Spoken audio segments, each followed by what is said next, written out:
Hello students, कैसे हैं आप लोग। आज जो है हम कक्षा 10 का जो विज्ञान विषय है उसका जो अध्याय फर्स्ट है वो उसका सेकंड लेक्चर पढ़ने वाला है। हमने इससे पहले जो है ना जो आपका कक्षा 10 का विषय विज्ञान का जो पहला अध्याय है रासायनिक अभिक्रिया एवं समीकरण, इसका परिचय देख लिया। इसके अंदर में ये भी देख लिया कि रासायनिक अभिक्रियाएं क्या होती हैं, या कंकालिक समीकरण क्या होता है ना, या असंतुलित रासायनिक समीकरण क्या होती है, या रासायनिक अभिक्रियाओं को कैसे लिखा जाता है, शब्द रासायनिक समीकरण क्या होता है ना, और शब्द रासायनिक समीकरण क्या होता है, रासायनिक समीकरण क्या होता है, वो सब हमने समझ लिया। अगर आपने इससे पहले वाला वीडियो नहीं देखा है तो प्लेलिस्ट में जाओ और प्लेलिस्ट के अंदर कक्षा 10 विषय विज्ञान हिंदी मीडियम करके एक जो प्लेलिस्ट बनी हुई है उसको क्लिक करो, उसके अंदर वो वीडियो आपको मिल जाएगा, वो पढ़ लो। अब आज जो है हम उसी अध्याय फर्स्ट का जो है सेकंड पार्ट पढ़ने वाले हैं। हम अध्याय फर्स्ट का सेकंड पार्ट पढ़ने वाले हैं। इस आज के दिन हम क्या समझने वाले हैं, इस लेक्चर के अंदर हम ये समझेंगे कि रासायनिक समीकरण को संतुलित क्यों करना है। अरे ऐसा कौन सा नियम है जो टूट जाएगा समीकरण को संतुलित नहीं करेंगे तो? ऐसा कौन सा पहाड़ है जो टूट पड़ेगा अगर आपको समीकरण संतुलित नहीं किया आपने? क्या ऐसा क्या है, क्या चीज़ नहीं समझ में आएगी, वो सब कुछ समझेंगे। वो सब हम समझेंगे कि हमें इस कारण से रासायनिक समीकरण को संतुलित करना है। अच्छा, संतुलित रासायनिक समीकरण ना उसका महत्व क्या है वो भी पढ़ने वाले हैं, है ना। संतुलित रासायनिक समीकरण का महत्व क्या है वो भी पढ़ने वाले हैं। कौन सा नियम समीकरण संतुलित नहीं होने का टूटता है, या कौन सा नियम के कारण हमें संतुलित करना है वो भी पढ़ने वाले हैं। उसके बाद जो है एक विधि है हिट एंड ट्रायल विधि, हिट एंड ट्रायल विधि, जो रासायनिक समीकरण उसको संतुलित करने की विधि है, हिट एंड ट्रायल विधि, वो भी डिटेल में पढ़ने वाला है।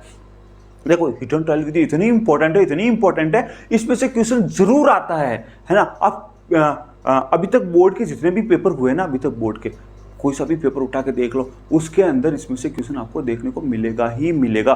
हिट एंड ट्रायल विधि में से आपको क्वेश्चन देखने को 100% मिलने वाला है। हर साल आता है और इस साल भी आएगा, तो आपको इस विधि को बड़े ध्यान से अच्छे से पढ़ना है ना। पहले एक बार तो आप ऐसे ही पहले मैं बोल रहा हूँ, जो समझा रहा हूँ समझ लो। उसके बाद सेकंड टाइम कॉपी और पेन लेना है और दोबारा इसको लेके इसके नोट्स बनाने, क्यों यहाँ से क्वेश्चन आने वाला है। मैं आज उतना ही पढ़ूंगा जहाँ से क्वेश्चन आने वाला जो इंपॉर्टेंट है। हिट एंड ट्रायल विधि समीकरण को संतुलित करना समझा दूंगा, उसके बाद रुक जाऊंगा। नेक्स्ट वीडियो नेक्स्ट टाइम लेंगे, ठीक है ना। और हाँ देखो, ये L2 लिखते हैं ना, हमने L2 लिखा हुआ है। इस L2 से अब मीनिंग सिर्फ इतना सा है कि आपका लेक्चर सेकंड है, ताकि आपको समझ में आ जाए कि कौन सा लेक्चर फर्स्ट है, कौन सा लेक्चर सेकंड है। तो आज जो है हम सबसे पहले संतुलित रासायनिक समीकरण का महत्व भी समझेंगे और कौन सा नियम है जिसके कारण समीकरण संतुलित होता है वो भी समझने वाले हैं। तो देखो, एक आपने कक्षा 9 के अंदर एक नियम पढ़ा था, द्रव्यमान संरक्षण का नियम। कक्षा 9 के अंदर जो आपने नियम पढ़ा था वो कौन सा था? द्रव्यमान को संरक्षित या द्रव्यमान संरक्षण का नियम। इस नियम के तहत क्या था कि ना तो द्रव्यमान बनता है ना ही नष्ट होता है, कि वो एक रूप से दूसरे रूप में परिवर्तित होता है, द्रव्यमान उतना ही रहता है। तत्व एक रूप से दूसरे रूपों में परिवर्तित होते हैं, उनका द्रव्यमान संरक्षित रहता है, ऑलवेज सुरक्षित रहता है, उसके अंदर कोई परिवर्तन नहीं होता। तो देखो, रासायनिक अभिक्रिया में इस नियम के अनुसार अगर हम पढ़ें तो किसी भी रासायनिक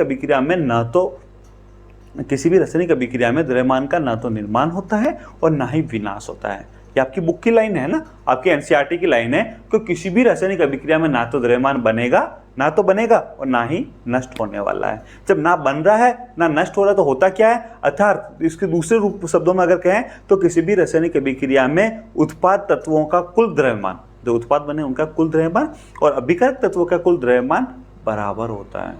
उत्पाद बने उनके तत्वों का कुल द्रव्यमान और जो अभिकारक है उनके तत्वों का कुल द्रव्यमान ऑलवेज बराबर होता है ना, बराबर होता है। इसको सरल भाषा में समझना अगर हम चाहें तो रासायनिक अभिक्रिया के पहले एवं उसके पश्चात, रासायनिक अभिक्रिया होने से पहले तथा होने के पश्चात, प्रत्येक तत्व के परमाणुओं की संख्या होने से पहले तथा होने के पश्चात प्रत्येक तत्वों के परमाणुओं की संख्या समान रहती है। इसलिए हमें कंकाली समीकरण को संतुलित करना आवश्यक है। देखो, अगर आपको सिंपल वे में हम लोग इसको समझने की कोशिश अगर करें, समझना, जैसे मान लो यहाँ समझो, मान लो ये 2a है, ठीक है, प्लस 3b है, ठीक है। तो यहाँ पर भी देखो 2a की कितनी संख्या है? 2, यहाँ पर है 3। इन दोनों रासायनिक अभिक्रिया से पहले 2 और 3 5 तत्व हैं और रासायनिक अभिक्रिया बाद ये A2 और B3 बन गया मान लो। तो यहाँ पर भी 2 संख्या है और यहाँ पर भी 3, मतलब परमाणु की संख्या या तत्वों के परमाणुओं की संख्या इधर भी 5 है और इधर भी 5 है। अर्थात परमाणुओं की संख्या अभिक्रिया होने से पहले तथा अभिक्रिया होने के बाद ऑलवेज बराबर रहेगी। जब तत्वों के परमाणुओं की संख्या बराबर है तो हमें भी रासायनिक समीकरण में तत्वों की संख्याओं को संतुलित करना आवश्यक हो गया। तभी तो हमें पता चलेगा वास्तव में किसके मिलने से क्या बन रहा है। अगर हम परमाणुओं की संख्या संतुलित नहीं करेंगे, इधर 5 और इधर 7 कर दिया तो 2 कहाँ से आए, तो कुछ का कुछ बन जाएगा, कुछ का कुछ बन जाएगा जो गलत है। इसलिए हमें रासायनिक समीकरण को संतुलित करना अति आवश्यक है। अब जो है रासायनिक समीकरण को संतुलित करने की जो चरणबद्ध विधि है या हिट एंड ट्रायल मेथड है, उससे हम उस समीकरण को संतुलित करना सीखेंगे, है ना। रासायनिक समीकरण या रासायनिक अभिक्रिया को पूर्ण रूप से सही तरीके से समझने के लिए, उसकी व्याख्या करने के लिए हमें समीकरण संतुलित करना अति आवश्यक है। इसलिए हम समीकरण को संतुलित करते हैं। द्रव्यमान संरक्षण के नियम के अनुसार ना तो द्रव्यमान बनता है ना विनाश होता है, तो रासायनिक अभिक्रिया में भी ना तो द्रव्यमान का निर्माण होगा ना विनाश होगा। इसलिए हमें उस रासायनिक अभिक्रिया को समझने के लिए हमें समीकरण को संतुलित करना अति आवश्यक है।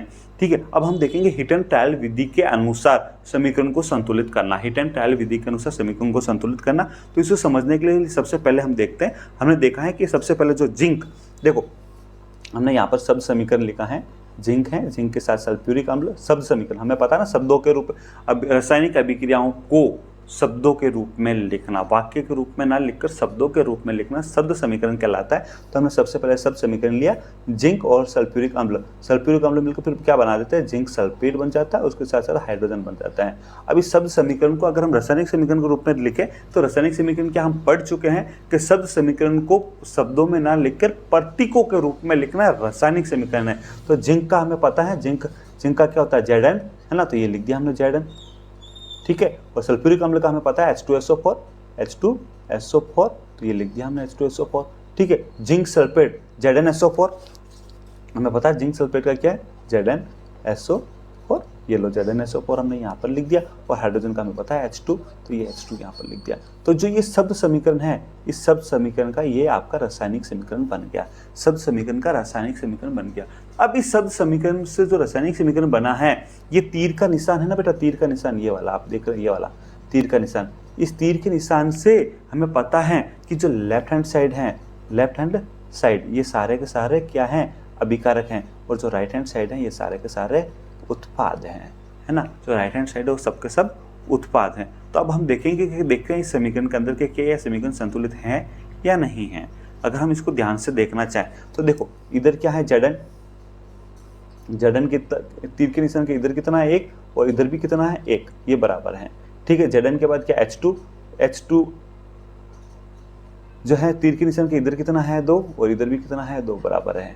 S इधर कितना है, 1, इधर कितना है, 1, बराबर है, ठीक है। और O इधर कितना है, 4, और इधर कितना है, इधर भी 4 है, तो बराबर, मतलब ये समीकरण तो संतुलित है। इस समीकरण की बात करें, देखो अगर इसमें आप ध्यान से देखो Zn, ये लाओ, ये आपका Zn इधर 1 और इधर भी 1, समीकरण संतुलित। हाइड्रोजन इधर 2, इधर भी 2, संतुलित। सल्फर इधर 1, इधर भी 1, संतुलित।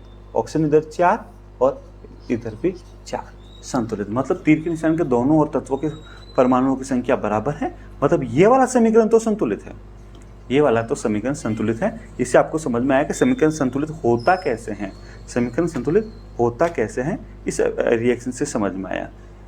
अब अगली वाली रिएक्शन देखते हैं, अब अगली वाली रिएक्शन देखते हैं जिसमें समीकरण को संतुलित करने का तरीका अपनाते हैं।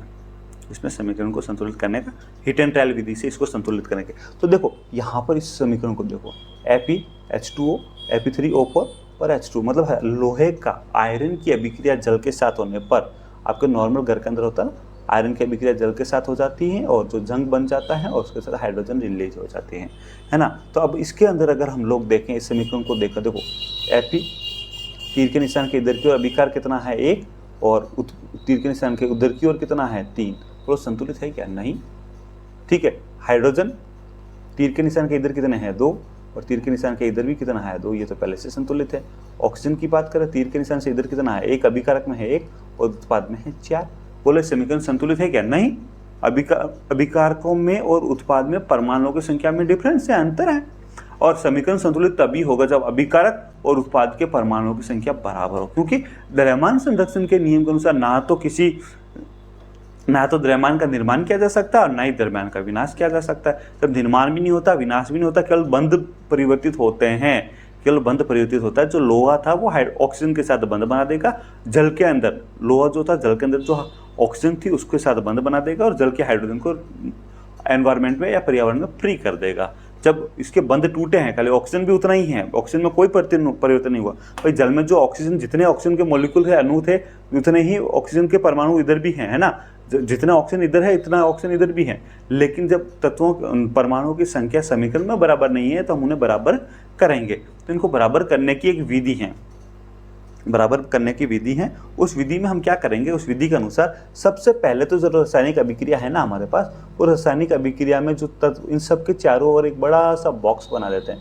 Fe के चारों ओर बड़ा सा बॉक्स बनाते हैं, जल के चारों ओर बड़ा सा बॉक्स बना देते हैं, Fe3O4 के चारों ओर बड़ा सा बॉक्स बना देते हैं और हाइड्रोजन के चारों ओर बड़ा सा बॉक्स बना देते हैं, बिल्कुल इसकी तरह। ये बॉक्स इसलिए बनाते हैं कि अब हम इस जो समीकरण को संतुलित करना है, इस समीकरण को संतुलित करने के दौरान इस बॉक्स के अंदर की तरफ कोई चेंजेज नहीं करना। जो बॉक्स के अंदर लिखा हुआ वो एज इट इज लिखा हुआ रहेगा। बॉक्स के अंदर किसी प्रकार का कोई परिवर्तन नहीं होगा। तो परिवर्तन कहाँ होगा, बॉक्स के बाहर, बॉक्स के बाहर की ओर परिवर्तन होगा। बॉक्स के अंदर किसी प्रकार का कोई परिवर्तन नहीं होगा। इसलिए जो असंतुलित रासायनिक समीकरण है, सबसे पहले हम उसको क्या करेंगे, सबसे पहले उसको हम बॉक्स के अंदर बंद कर लेंगे। उसके बाद हम देखेंगे कि उस अभिकारकों की संख्या कितनी है, उत्पाद की संख्या कितनी है। तो इसी समीकरण के अंदर अभी हमने जस्ट देखा था कि लोहा जो लेफ्ट हैंड साइड 1 है और राइट हैंड साइड 3 है। अभी हमने देख लिया था हाइड्रोजन जो है वो लेफ्ट हैंड साइड 2 है तो राइट हैंड साइड भी 2 है, जबकि oxygen left hand side only 1 है और राइट हैंड साइड 4 है। तो ये असंतुलित है। तो हम क्या करना है, हमने क्या किया, सबसे पहले तो हमने बॉक्स बना दिया, फिर हमने तत्वों के नंबर लिख दिए। हमने क्या, असंतुलित समीकरण में उपस्थित विभिन्न तत्वों के परमाणुओं की संख्या की सूची बना ली, है ना। सूची बनाने से हमें समझ में आ गया कि किसमें कितना अंतर है, लेफ्ट हैंड साइड में राइट हैंड साइड में कितना अंतर है। सूची बनाने के बाद हम क्या करेंगे, जिसमें सबसे ज़्यादा अंतर हो, जिसमें सबसे ज़्यादा अंतर हो उस तत्व को सबसे पहले चुनते हैं। जिसमें सबसे ज़्यादा अंतर हो उस तत्व को सबसे पहले चुनते हैं। तो सुविधा के लिए सबसे अधिक परमाणुओं वाले यौगिक को पहले संतुलित कीजिए, चाहे वह अभिकारक हो या उत्पाद हो। बात समझ में आ रही है। उस यौगिक में सबसे अधिक परमाणु वाले तत्वों को चुनिए। सबसे पहले तो जिसमें सबसे ज़्यादा अंतर है या सबसे अधिक परमाणु वाला है, जो इसमें सबसे अधिक परमाणु वाला यौगिक है उसको चुन लेते हैं। सबसे अधिक परमाणु वाला यौगिक इसके अंदर कौन सा है, देखो सबसे अधिक परमाणु वाला यौगिक हमारे पास यही है, Fe3O4। सबसे अधिक 4 और 3 7 परमाणु हैं इसके अंदर, तो सबसे अधिक परमाणु वाला यही। फिर इसके अंदर उस तत्व को चुनेंगे जिसमें सबसे अधिक, यानी कि सबसे अधिक इसमें ऑक्सीजन, तो ऑक्सीजन सिलेक्ट कर लेंगे। उस यौगिक में से सबसे अधिक परमाणु वाले तत्व को चुनेंगे, तो सबसे अधिक परमाणु वाला तत्व कौन सा है, ऑक्सीजन वाला है ना, ऑक्सीजन का अंतर है। उस आधार पर हमने Fe3O4 उसका ऑक्सीजन तत्व को चुन लेते हैं। दाईं ओर ऑक्सीजन के 4 परमाणु हैं। भाई देखो इधर, आप देखो इधर ऑक्सीजन के कितने 4 हैं, इधर कितना है, ओनली 1 है। तो हम इससे पहले भी यहाँ पर 4 लिख देंगे। तो ये अभी हमने देखा ना, बॉक्स बनाया, इस बॉक्स में देखो यहाँ पर ये 4 है और या तो यहाँ पर भी 4 लिख देंगे। तो ऑक्सीजन 4 इधर भी, ऑक्सीजन 4 इधर भी, दोनों ओर ऑक्सीजन संतुलित, हाइड्रोजन गड़बड़ा गया। दोनों ओर ऑक्सीजन संतुलित, हाइड्रोजन गड़बड़ा गया। ठीक है, उसको भी सुधारेंगे, उसको भी सुधारेंगे। लेकिन एक चीज़ ध्यान रखना, जो भी लिखेंगे बॉक्स के आगे लिखेंगे, किसी भी परमाणु के नीचे कुछ भी नहीं लिखने वाले, किसी भी परमाणु के नीचे कुछ भी नहीं लिखने वाले। जो भी लिखेंगे बॉक्स के आगे लिखेंगे। तो हमने यहाँ पर H2O से पहले 4 लिख दिया, इसलिए हमारा जल, ऑक्सीजन तो हमारा संतुलित हो गया। अब हम सेकंड असंतुलित वाली चीज़ लिखेंगे। जल से आगे हमने देख लिया, हम जल से आगे हमने ये 4 लिख दिया ये 4, है ना। तो अब हमारा ये तो संतुलित हो गया। हाँ, अब यह याद रखना आवश्यक है कि परमाणुओं की संख्या को बराबर करने के लिए हम अभिक्रिया में शामिल तत्वों तथा यौगिकों को सूत्र को नहीं बदल सकते। सूत्र परिवर्तित कभी नहीं होगा, सूत्र तो एज इट इज रहेगा। ठीक है, जैसे हाँ इसका बताऊँ, जैसे ये H2O है ना, हमने H2O लिखा, H2O हम बॉक्स बना के यहाँ पर 4 लिखेंगे तो ये रॉन्ग है, जबकि हम 4H2O लिखेंगे ये राइट है ना। हम इस ढंग से लिख सकते हैं, इस ढंग से हम लिख सकते हैं। ठीक है, तो इस ये अभी एक चीज इसका संतुलित हुआ ऑक्सीजन, तो इसे पूर्ण रूप से संतुलित तो नहीं माना जा सकता, तो इसे हम कहेंगे आंशिक, आंशिक मतलब थोड़ा सा, ये थोड़ा सा संतुलित हुआ। कैसे हुआ, थोड़ा सा संतुलित तो हो गया। अब आगे अब क्या करेंगे, सेकंड वाले तत्व लेंगे, जो ऑक्सीजन तो हमारा संतुलित हो गया। अब हाइड्रोजन को भी संतुलित कर लेते हैं। अब हम किसको संतुलित करेंगे? हाइड्रोजन को भी संतुलित करेंगे। तो हमारा हाइड्रोजन को संतुलित करना बहुत आसान है। देखो क्या करना था कि हमने जो है इस अभिक्रिया के अंदर जो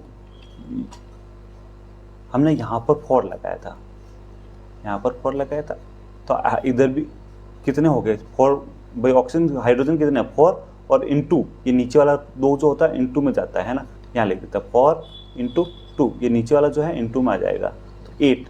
मतलब हमारे पास हाइड्रोजन कितने हैं?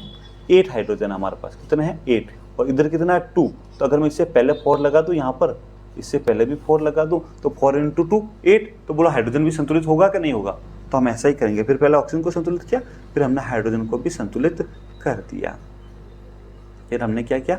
हाइड्रोजन को भी संतुलित कर दिया। हाइड्रोजन से पहले हमने 4 लगा दिया, ये लगा दिया 4, हाइड्रोजन से पहले भी 4 लगा दिया। अब हाइड्रोजन हमारा संतुलित है, अब हमारा हाइड्रोजन संतुलित है। अब उसके बाद अब अगला तत्व लेते हैं हम। अब अगला तत्व जो इसमें सबसे ज़्यादा अंतर हो वो लोहा है हमारे पास, Fe3O4। उसके अंदर ऑक्सीजन तो संतुलित हो गया, अब हमारे पास है लोहा, ठीक है ना। तो इस लोहे को संतुलित करने के लिए क्या करेंगे भाई? इधर लोहा अकेला है, देखो हमारे पास जो रासायनिक अभिकरण Fe जो है अभिकार को इधर इस अभिक्रिया के अंदर देखें यहाँ पर, तो ये अगला तत्व हमने लिया लोहा। यहाँ पर देखो Fe कितने हैं? 3, ठीक है, और इधर Fe कितना है? ओनली अकेला ही है, और Fe के साथ दूसरा कोई जुड़ा हुआ ही नहीं है। तो इस 3 इधर 3 तो इधर भी हम यहाँ 3 लगा देंगे, तो दोनों बराबर होंगे कि नहीं होंगे, और दूसरा कोई चेंजेज भी नहीं होगा। तो हमने यही किया, जो Fe है उससे पहले 3 लगा दिया हमने क्या किया? ये लगा दिया लोग 3, ये Fe से पहले 3 लगा दिया, इधर भी Fe3 इधर भी Fe3, बराबर हमारा संतुलित हो, ऑक्सीजन संतुलित हो गया, हाइड्रोजन संतुलित हो गया, और लोहा भी संतुलित हो गया।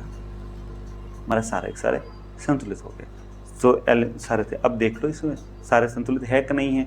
तो ये समीकरण लास्ट में हमारे पास इस टाइप का लिखा हुआ मिलेगा हमें, 3Fe, इधर भी 3Fe हो गया बराबर, 4H2 मतलब 4 को 2 से गुना करेंगे, 4 दूना 8, तो इधर भी 4 दूना 8 H2 बराबर हो गया। 4 यहाँ पहले 4 लिखा हुआ ऑक्सीजन से पहले, मतलब ऑक्सीजन कितने 4, तो यहाँ भी ऑक्सीजन से बाद लिखा हुआ 4, तो इधर भी कितने ऑक्सीजन 4। मतलब अब तीर के निशान के इधर परमाणुओं की संख्या और तीर के निशान के इधर परमाणुओं की संख्या बराबर है। चाहे तो काउंट करके देख लो, चाहे तो काउंट करके देख लो, 3 प्लस 4 दूजा 8 और 4 प्लस और ये 4 ऑक्सीजन है ना, टोटल कितना हुआ है 15।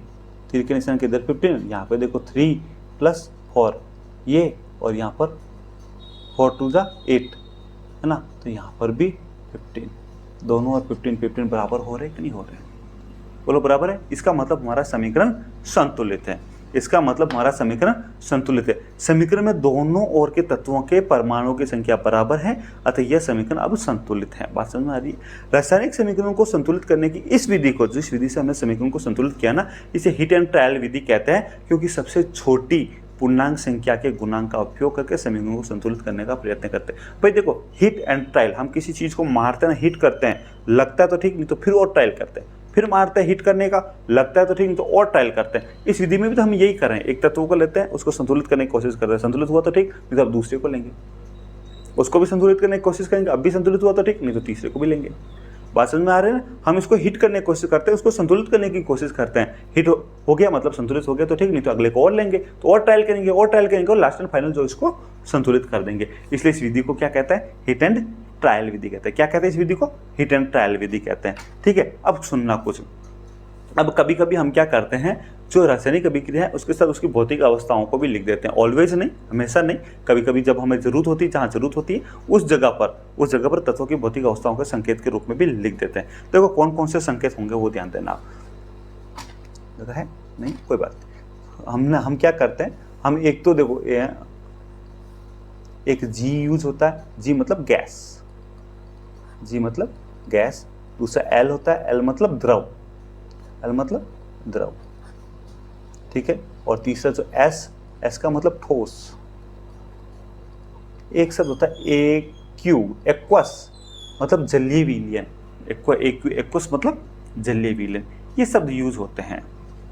ये शब्द जो है भौतिक अवस्थाओं को दर्शाने, या तो तत्व क्या होगा, गैस होगा तो गैस का जी, या तो कोई यौगिक वो गैस फॉर्म में होगा, या तो कोई यौगिक वो गैस फॉर्म में होगा तो जी यूज करेंगे। अगर वो सॉलिड फॉर्म में है, ठोस फॉर्म में, द्रव ठोस फॉर्म में, सॉलिड है, ठोस है, तो हम एस यूज करेंगे, गैस है तो जी यूज करेंगे, और अगर ठोस है तो एस यूज करेंगे। लेकिन अगर वो द्रव में है तो, द्रव है तो सॉरी एल यूज करेंगे। क्या यूज करेंगे? L. L for liquid, G for gas, तो गैस के लिए जी, द्रव एल फॉर लिक्विड, लिक्विड द्रव को अंग्रेजी में लिक्विड कहते हैं तो एल यूज करेंगे। एस फॉर सॉलिड, ठोस को अंग्रेजी में सॉलिड बोलते हैं तो एस यूज करेंगे।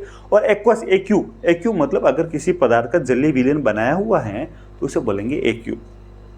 एक्वस, उसको जल में घोला हुआ किसी पदार्थ को, तो उसके लिए वर्ड यूज करते हैं एक्यू। किसी पदार्थ को हमने जल में घोलकर उसका विलयन बना दिया है ना, तो अब इसको क्या बोलेंगे? एक्यू।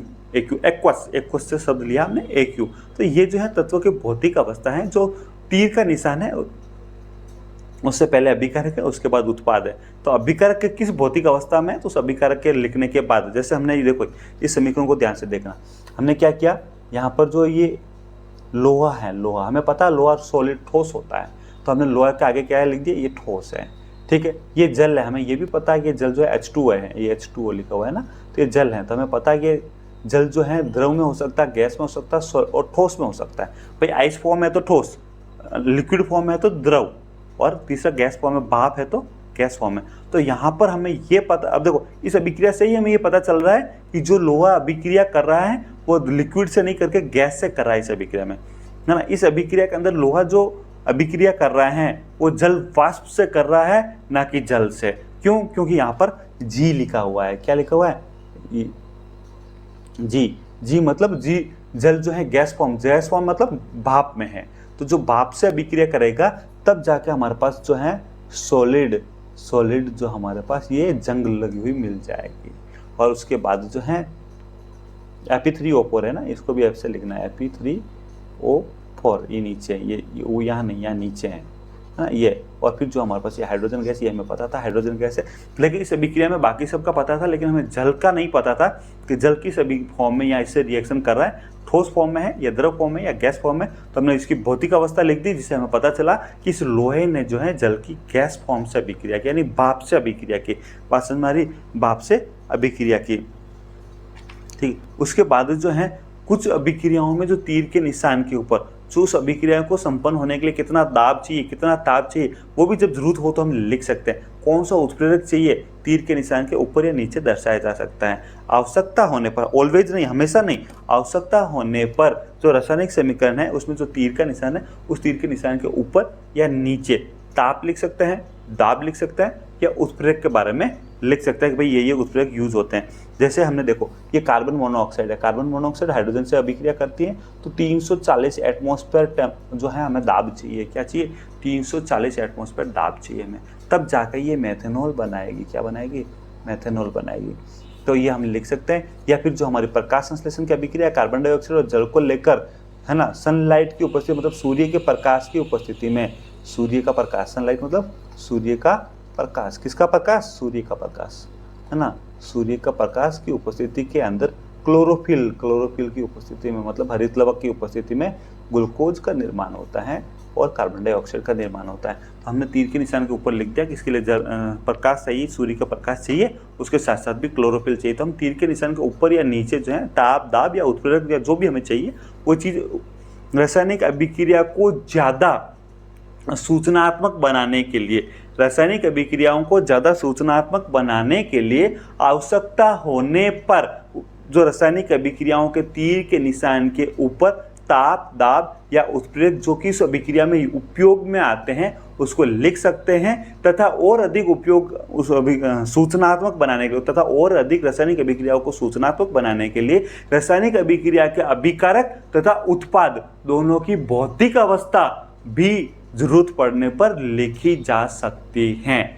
भौतिक अवस्था भी जरूरत पड़ने पर लिखी जा सकती है। ये सारे नोट्स है, ये आपको एग्जाम में लिखना जो मैं बोल रहा हूँ। देखो मैं आपको नोट्स जो भी आपको नोट्स लिखने ना, कॉपी में नोट्स बनाने, वो यही मैं बोल रहा हूँ, यही बोल रहा हूँ। आपको तो करना कुछ नहीं है, खाली इसको नोट्स के फॉर्म में लिखना है, खाली नोट्स के फॉर्म में लिखना है कॉपी में, है ना। इस वीडियो को वापस दोबारा देखो और उसके बाद इसको नोट्स के फॉर्म में लिख लो।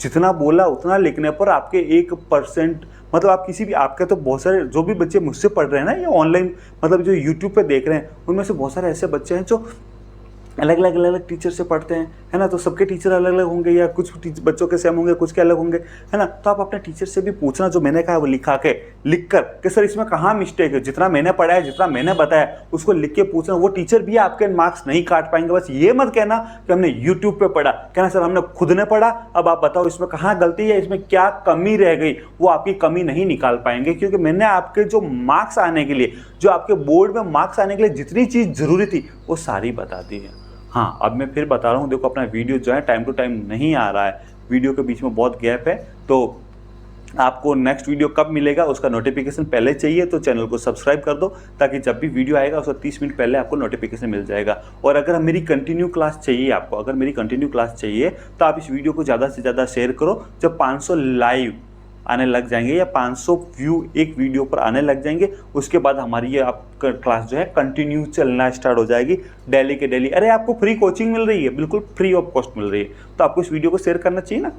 जब आप वीडियो को शेयर करेंगे 500 लाइव पर डे आने लग जाएंगे ना, पर वीडियो आने लग जाएंगे, 500 लाइव पर वीडियो पर आने लग जाएंगे, और लाइक आने लग जाएंगे, वीडियो के ऊपर लाइक और व्यू आने लग जाएंगे, तो मुझे समझ में आ जाएगा कि हाँ भाई अब बच्चे ही पढ़ रहे हैं। जब बच्चे पढ़ रहे हैं तो अब मैं क्या करूँगा, आपकी कंटिन्यू क्लास, फिर बीच में गैप नहीं रहने वाला, फिर आपकी क्लास कंटिन्यू होने वाली। मैंने 500 यानी 500 लाइव आने तक मैंने आपको क्लास को डिसकंटिन्यूज रखा है, तो ये आपकी जिम्मेदारी है कि इस वीडियो को ज़्यादा से ज़्यादा शेयर करें, है ना। और आपको अगले वीडियो से पहले नोटिफिकेशन चाहिए 30 मिनट पहले, ताकि आप सारा अपना काम खत्म करके वीडियो देखने के लिए, पढ़ने के लिए कॉपी पेन लेके बैठे, तो चैनल को सब्सक्राइब कर दो, जो आपको 30 मिनट पहले जो ही हमारा वीडियो आएगा उससे 30 मिनट पहले, 30 मिनट बिफोर आपको नोटिफिकेशन मिल जाएगा।